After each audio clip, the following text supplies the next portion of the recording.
This screen conference that will you're now be recorded. I'm sorry, what a little were you bit larger. saying? What were you saying, Colleen? Oh, can you make your screen a little bit larger? My screen larger. I don't know. The OREF Yeah, this is the screen. OREF form. This is the OREF screen. Right. Scroll and zoom in. Can that be made larger? Scroll, use your cursor to scroll in. Like that? How's that? Is that better, That's Colleen? better. It is. Thank you. Okay, very good. Okay, well, today is Wednesday, December 9th. Hard to believe it's getting to the middle of December. This year has flown by despite all the challenges we've had. It's been an interesting year, and before we get started on use of Skyslope for your OREF forms, I did want to mention one new strategy I recently read about for dealing with multiple offers. In this case, this was a deal that we represented the seller, so it was our seller with the anticipation of multiple offers, and when an offer came in, we did not yet have multiple offers on this property, but had a lot of interest on it. We didn't have anything in our listing saying that the seller was going to entertain all offers on a specific date. And this offer that came in from another broker, a different brokerage, they wrote their offer with the verbiage that sales price to be whatever it was. But then also what they were going to do, if the seller accepted their offer by a specific date and time, which is a short window, the offer would be increased by $5,000. In the case of our seller, the offer was a good, went all the way from the start, but they said they decided to go ahead and accept that offer. And we are in contract with that additional $5,000 bonus that the buyer was willing to give the seller to keep from going into a multiple offer scenario. So I thought that was an interesting strategy in this market in which we have such limited inventory. It's just something that you may want to consider moving forward if you are representing a buyer and want to sweeten the deal, besides all the normal stuff we've talked about, saying by seller accepting by this date, again, short window, sales price to be increased by $5,000. Obviously, if the seller had not accepted by that time, the original offering price would have been. Could I borrow one? Are you using the mic for a second? Oh, guys, someone has their mute on, mic on. Please make sure your mic is muted. Be careful about that. Make sure you've muted your mic. Thanks, guys. Okay, now here is the topic for today is how to use our OREF real estate forms on Skyslope. I've shared with you that they have now been uploaded into Skyslope, and it is a great option given the scenario that we're dealing with zip forms, in which a lot of times the zip forms are not working. Every time you log in there, there's usually pop-up windows for ads. When it comes time to renew your forms on zip forms, there's so much confusion because there's all these different libraries and they're always trying to sell you something. And people don't know. Once you've paid for your forms at OREF, you don't have to pay for anything else with zip forms. But with Skyslope, there's no confusion whatsoever. The only library right now in Skyslope that's accessible to us is the library for our OREF forms. So the first thing you have to make sure, though, is to make sure you have your OREF form profile set up accurately. So I'm on the OREF Real Estate Forms website right here. Here's my account. So I've logged into the home. I went to my account, and down here, make sure your Oregon real estate license number is active. Once is loaded here. Once you've done that and you've saved your changes, then you should be able to access your forms on zip forms. Excuse me, on Skyslope. So you have to make sure, when I first logged in, I was having problems. I couldn't access these forms, and it was because my license number was not here. So once you do that, make sure you save your changes, and then you can go to Skyslope. So you've logged into Skyslope, and if you've never logged in before, it's pretty straightforward. Let me log out first.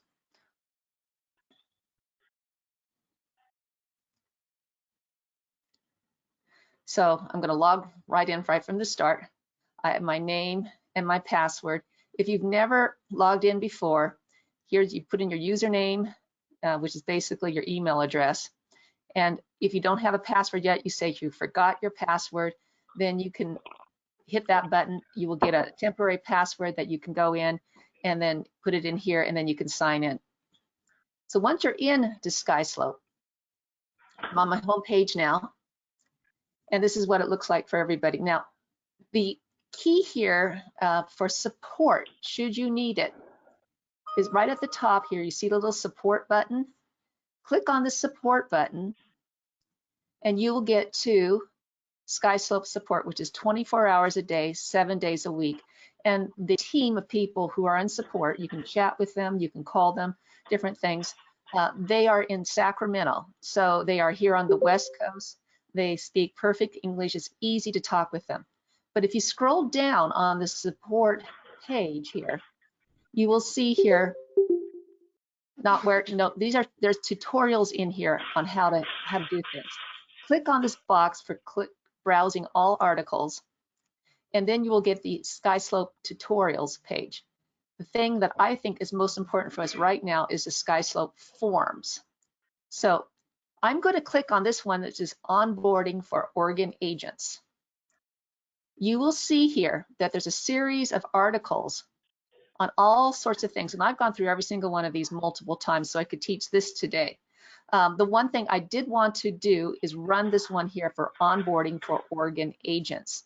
And the reason I wanted to do that is because I've already logged in, and so this box will not show up for me because I've already been in there, so this has gone away. But this is the onboarding for Oregon agents.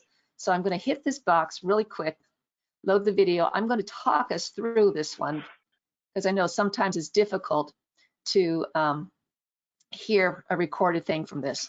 So basically for Oregon, the first time you log in, you go up here to the apps, click on the apps and go to forms.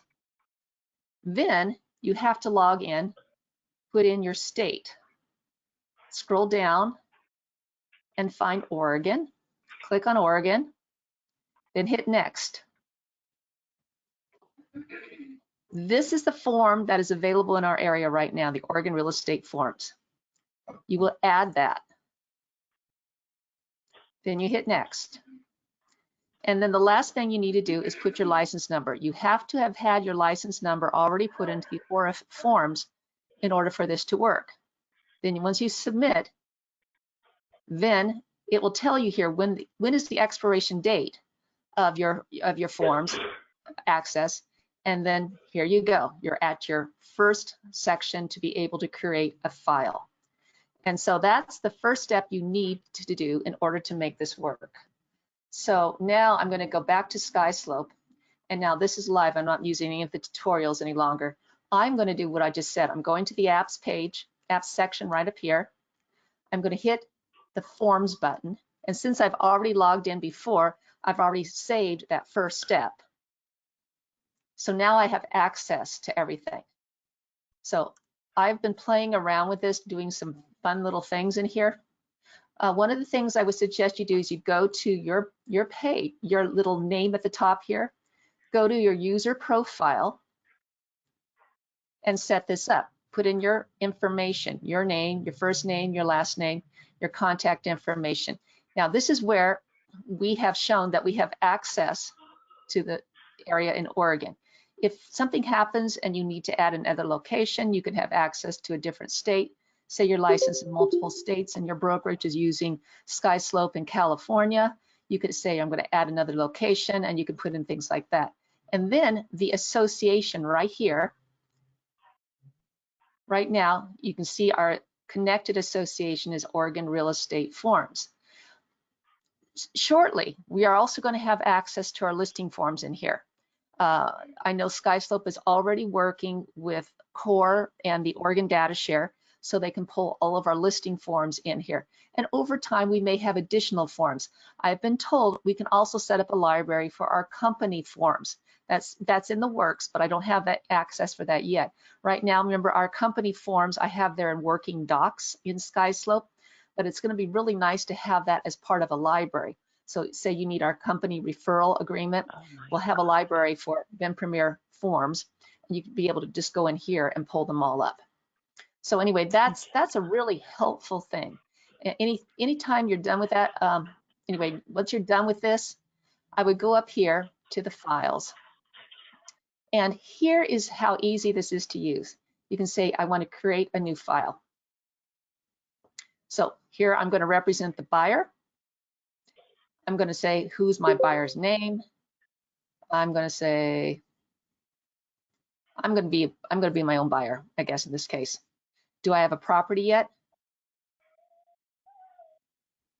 Jane, yeah, you've had some issues with this. We need to talk to customer service at OREF first, just to make sure everything's accurate in there.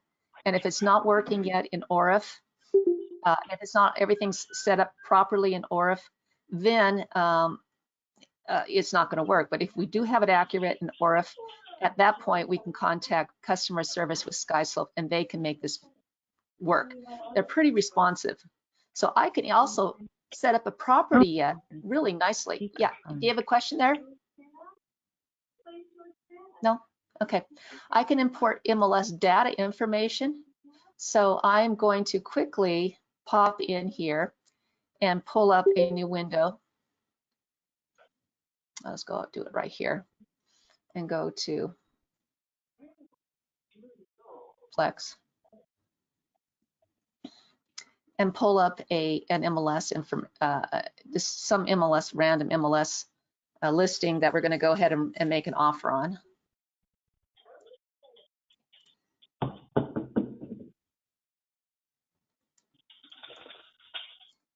So say I'm going to go ahead and add an offer on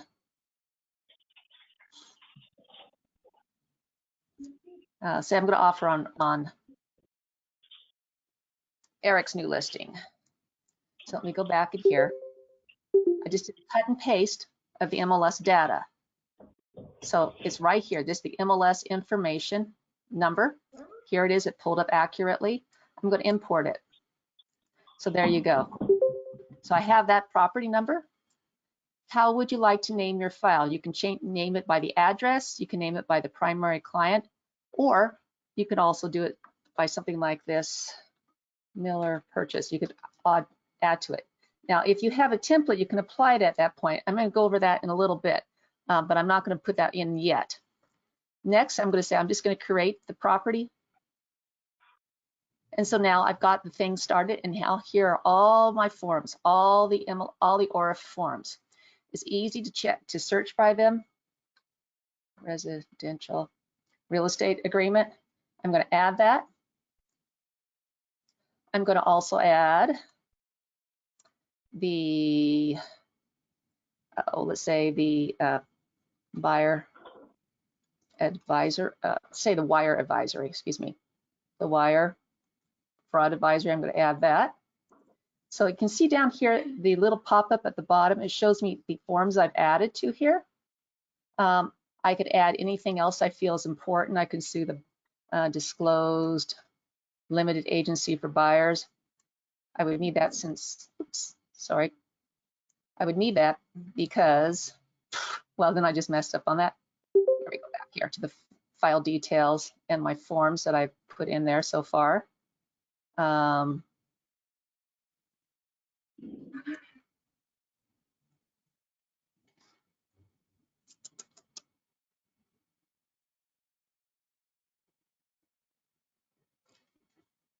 There's the forms I've already added in.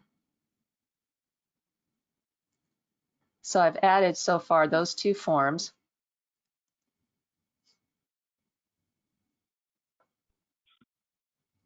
I hadn't saved it, so that's why they're not there.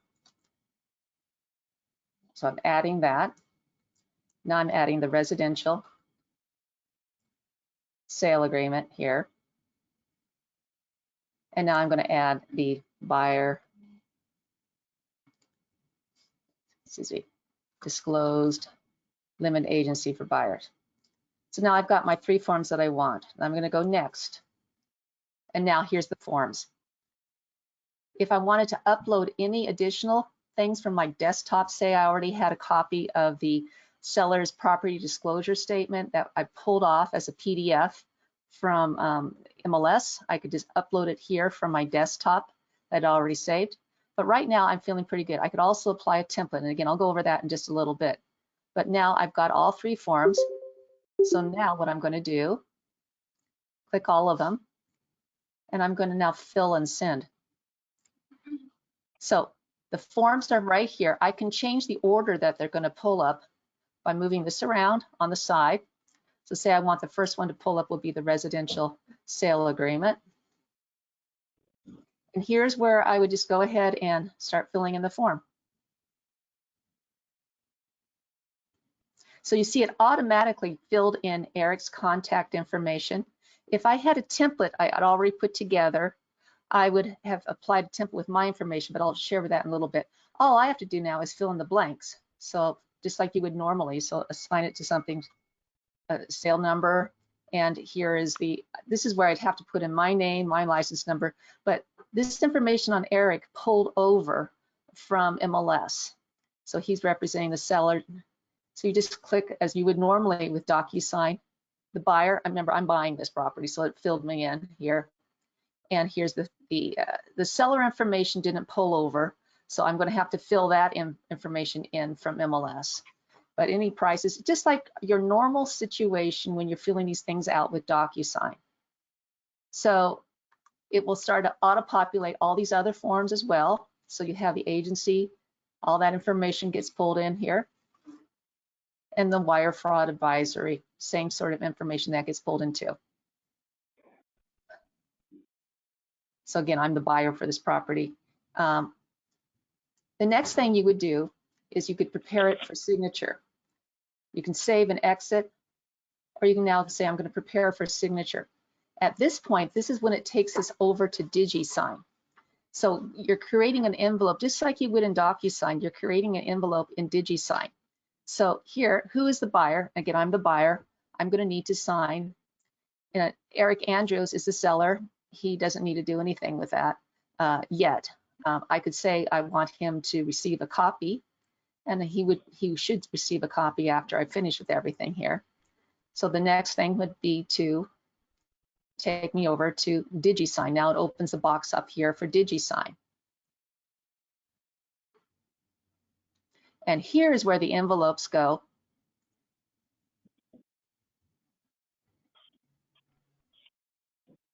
And you can see as it loads in here, it's already populated with me as the buyer to sign. It shows me exactly where all the sections are that I need to sign. Just like you would with DocuSign. So it's auto-populated, which is going to save us a lot of time. So if I go all the way through to, now it showed also on the wire advisory where I need to sign, as well as on the disclosed limited agency for buyers. It's all completed here. If I had pulled up a PDF at that point, say this was a PDF, I could, just like I would with DocuSign, put in I need a signature to go right here. I can make the signature bigger if I wanted to, or a little bit smaller. I can put in initials. Here's where I need some initials to go. I could write in a full name. Here's my full name written in. I can put in a date, a time, checkbox, a text field, or a strike through. Say this needed to be removed. I'm going to strike that through. So all these sort of things can be done here. And then at that point, I send it. It's ready to send. You have documents to sign. Your documents are ready to review and sign. I can change this if I want, and then I would send it out for signatures. Do you guys have questions on that at all? I know I went through it pretty quick, but I'm going to go back to, I've got a couple chats here. Okay, Jane, we're going to have to come to the figure this one out for your chat here. There's some issues going on with you. We're going to have to work on that. But this is how this whole thing will work with Zip Forms, not Zip Forms, excuse me, Skyslope hosting our OREF Forms. Now, if I needed to, if I have sent this off by signatures, then I can go back to Skyslope. Once I'm done with this, I'm going to send it off. Just send it for a signature.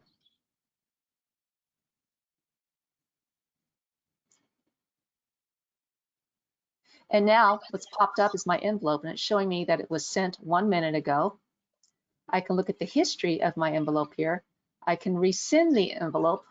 I can cancel the signing, and once the signatures have been made, I can download the certificate. So this is my history on it all too. If I cancel it, that's fine. Or if I'm not getting a response back from these people, I can rescind the envelope for signatures. My file details go here, and again, it just shows, again, my basic information that I had in here.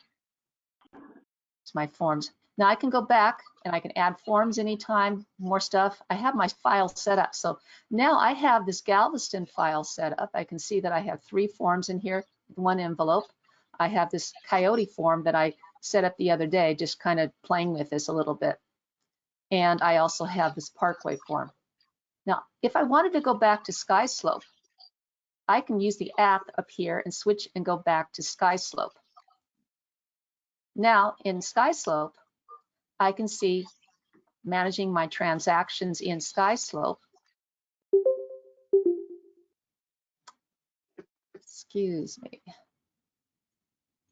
That's not what I wanted. This is what I wanted.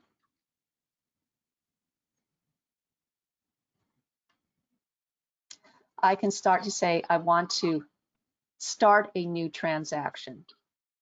So yeah, manage my transactions here, create a transaction.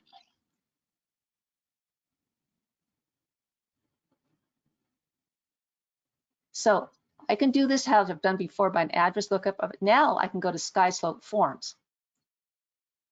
If I go to Skyslope Forms, all those files that I just had put together, the new one I just put together, the one for Coyote, the one for the office forms, I could say I'm going to set up a contract now with Galveston, the one I just set up here. It'll start to auto-populate the information that I already put in there. So all the information on the street address, the agent on the other side. For those of you who do this on a regular basis, this will be a big time saving. For those of you who just send your PDFs on to Emily or to Brittany, that's fine too. Once you do your Digisign, you can pull up all that information through Digisign. Let's see if my thing has come in yet. Should, because I sent it off to this address.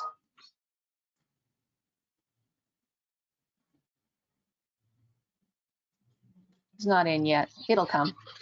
Sometimes it takes a little time for signatures. Anyway, this is how this will work. And again, the tutorials on this are all here under the support tab. Do you guys have questions on this? Yes, Lynette, does that mean that we don't need DocuSign anymore? No, you don't. A lot of our brokers just use Digisign anyway. They've been logging in, and say when they've been putting their forms together on zip forms, they've been saving them to their desktop and then uploading them into Digisign for signatures. Mm-hmm. Okay. But for those who liked to use this connection, when you use Digisign just by clicking on it in DocuSign, it doesn't auto-populate the spots for people. You know, it doesn't auto-populate the locations for people to be doing things. You have to put it all together, actually, just by manually putting for everybody to be signing. But when you connect it with the forms, it'll save that section, save that step. The other thing I needed to go back onto for you guys is to show you, go back to the apps here, go back to the forms, and how to set up a template. That's an extra step to save you a lot of time here. So you see there's this button here for templates. I'm going to click on templates, and I'm going to create a template now for what all the documents I need for my normal residential purchase agreement. So I'm going to put up the residential sale agreement. Oop, I always hit the wrong button there. Sorry about that. Create my template. Residential sale agreement, add that button. Then I'm going to also say the wire fraud. That's always part of something that we use. That's been added. I could add in here septic addendum if you do a lot with septics. Say, oh, those are the two I always would use standard. I'm going to continue on. Now I'm going to name my template residential purchase. I'm going to save and continue with that. They're loading. And so what I'm going to do here, and this is where I'm going to put in my information.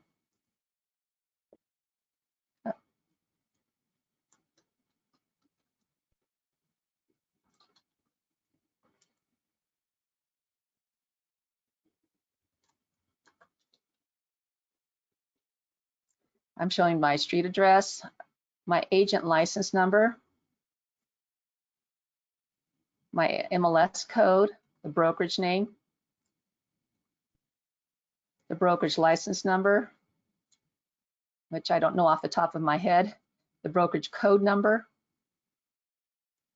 I'll just put up something bogus here. And I'm going to save it. Once I've saved that, now I have my template all put together, and every time I use these forms, I can then say I'm going to save my template. Or say every time you write an offer, you like to use a specific escrow company. So you could write in here right from the start, you're always going to do a licensed professional inspection. That's something you always do.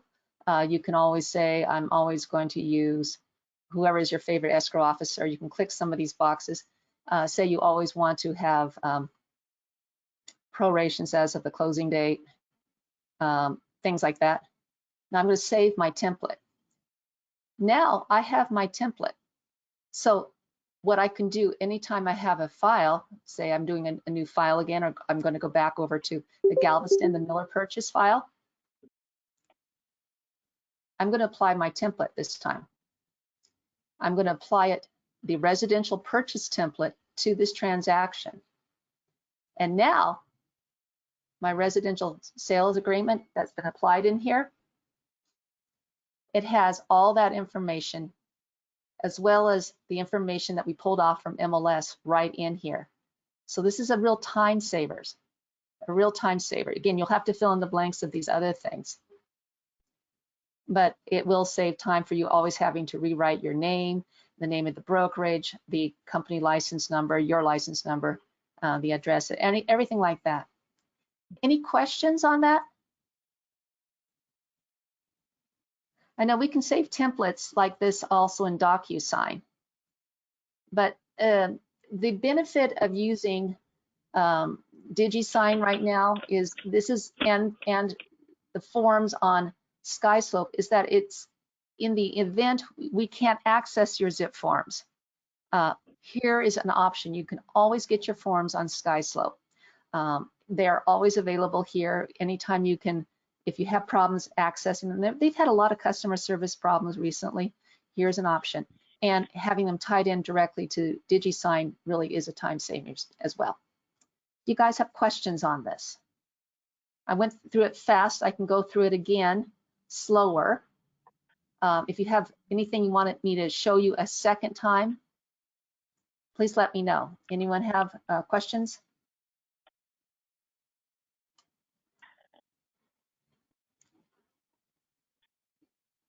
I don't see any questions here. Okay. Anyone have anything else that you wanted to share? I talked about that multiple listing scenario. I can tell you that if you've been dealing with some challenging clients right now, you're not alone. We've had a lot of challenging situations recently, a lot of challenging clients. Right, Jane.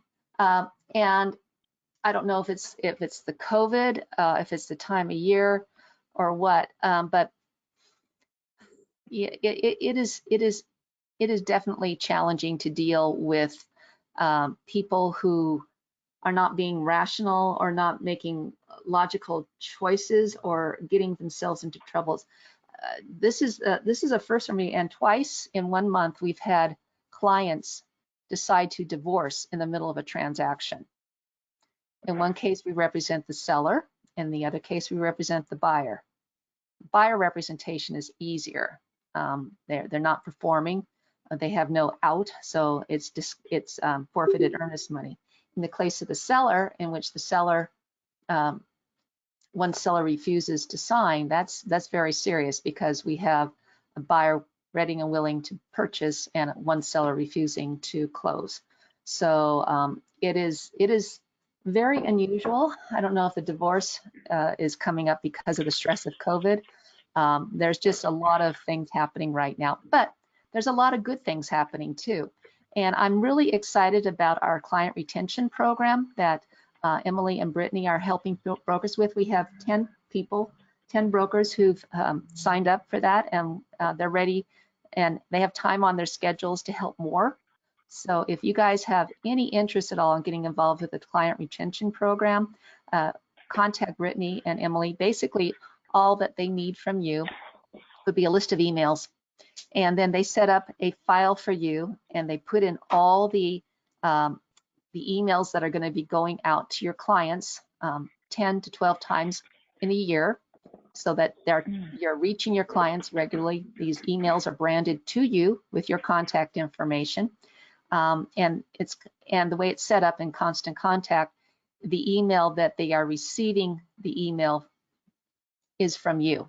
That's why each file they're setting up is unique to you, but it's being managed by the company. So it's something that I know we've done some testing on it, and some clients are reaching out to the brokers, which is really encouraging. And so if you have any interest in that, just please contact Emily. Yes, with Constant Contact, here's a question. Will the agent know if a client opts out?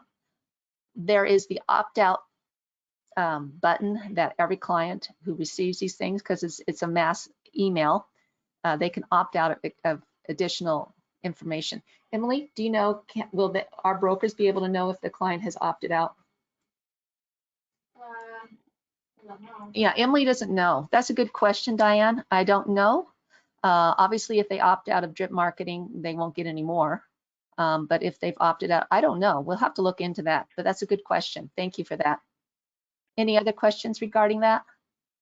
Or anything else? Anything else someone wants to share? I mean, it's a challenging time, and I can tell you that we are writing so many offers that aren't going anywhere because of multiple offers. It's very challenging. I know of one client that we've written about 4 for that finally got into contract for, so hopefully this one will stick.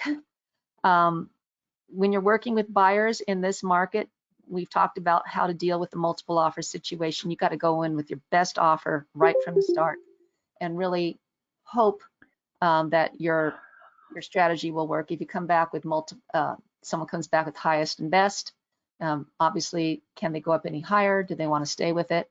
That strategy I just shared at the beginning of maybe offering a shorter turnaround and say, if you accept my offer by this date, our offer will be increased by $2,000, $3,000. In this one scenario I shared, it was $5,000 they went up.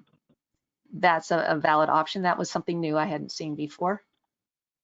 But anyone else have anything else they'd like to share? I have more questions on this use with Digisign and Skyslope Forms. When can you come back into the office for Florida? That's a great question too. As soon as the governor gives us the go-ahead. The governor, the way the current orders are written, they're very, very specific. If you have an office that is open to the public, it says the public cannot come in. I don't understand why our offices are being treated differently than retail businesses, but they are, and that order is very specific. And I can't have the office open to the public, but you can obviously meet in here if you need. And I've run that by OAR, and they're fine with that. They say that the governor's orders do not forbid that. You can meet with your clients here in the office if you need. We are definitely sanitizing the conference room every time it's used. And we are forwarding floor calls when they come in. Right now, I don't know what it is. I was screening all the floor calls this weekend. We got so many calls from people looking for Home Depot and Riverbend retirement. I have no idea why that was. When I was taking like my third or fourth call from somebody looking for Home Depot, I said, be happy to sell you a house, but I can't fix it up for you. So that made the guy laugh, but it's I don't know what's happened with that. But that's the answer to your question, Karen. Anyone else have questions? Comments? If you haven't come in yet to pick up your gift, they're here. So feel free to pop in and pick up your gift. I'm hoping you all have a chance to get that. Any other questions? Okay, how about haves or wants? Anyone have haves or wants? If you have a have or want, please unmic yourself and just comment to the brokers.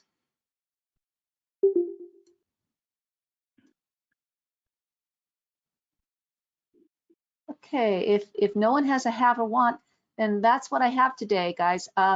Feel free to ask me for additional help on this if you use it. And again, the tutorials, I've shown you where those tutorials are located. So feel free to jump in there anytime and go over these things. Most of the tutorials are less than 3 minutes. They're really quick. It's like that first one, how to log in. That was like 1 minute and 20 seconds. So they're pretty quick and they're pretty specific and they're really good. So again, thank you for this. And Jane, I'm going to see what we can do to make sure you get your access going. So I'll give you a call. Thanks, everybody. Thank you, Lynette.